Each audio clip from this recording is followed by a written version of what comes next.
Hi నమస్తే. నేను మీ సునీల్ కుమార్ గాజుల. 10వ తరగతి వరకు చదువుకున్న చదువు ప్రతి అక్షరం తను చనిపోవడానికి కారణం ఏంటి అని వివరించడానికి ఉపయోగపడిందే కానీ చనిపోకుండా ఆపగలిగే ఒక్క పదమూతను నేర్చుకోలేదా ఈ 10 సంవత్సరాల్లో?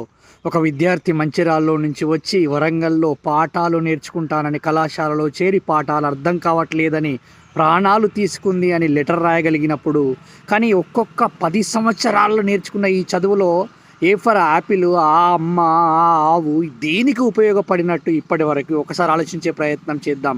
తల్లిదండ్రులుగా మన బాధ్యత ఏంటి? మరి మనం ఏం చెప్పి పంపిస్తున్నాం పిల్లల్ని? అక్కడి నుండి ఇక్కడ దాకా రావాల్సిన అవసరం ఏముంది? అక్కడ చదువుకోవడానికి అవకాశాలు ఉన్నాయి కదా. ఇలా ప్రతి ఒక్కరు ప్రదేశాన్ని మారుతూ వెళ్తున్న క్రమంలో పిల్లల్ని అర్థం చేసుకోలేని పరిస్థితులలో, పిల్లలకి పాఠాలు అర్థం కాలేని పరిస్థితులలో వారికి చెప్పేవాళ్ళు కరువైపోయారే.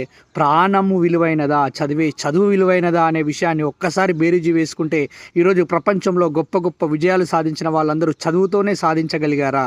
ఎందుకు మరి చదువు అని వెంట పడుతున్నావు నువ్వు పిల్లవాడిని?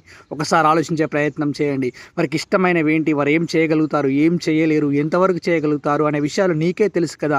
మరి నువ్వే కదా వాళ్ళని తీసుకెళ్ళి అక్కడ ఉంచాలి, ఇక్కడ ఉంచాలి, అది చదువుకోవాలి, ఇది చదువుకోవాలి అని అంటూ ఉన్నారే. కానీ ఎప్పుడైనా వాళ్ళని అర్థం చేసుకునే ప్రయత్నం చేస్తూ ఉన్నారా? పిల్లల్ని కొంచెం అర్థం చేసుకునే ప్రయత్నం చేయండి. వాళ్ళ కెపాసిటీకి అనుగుణంగా గ్రూపులను చూజ్ చేసుకునే ప్రయత్నం చేయండి.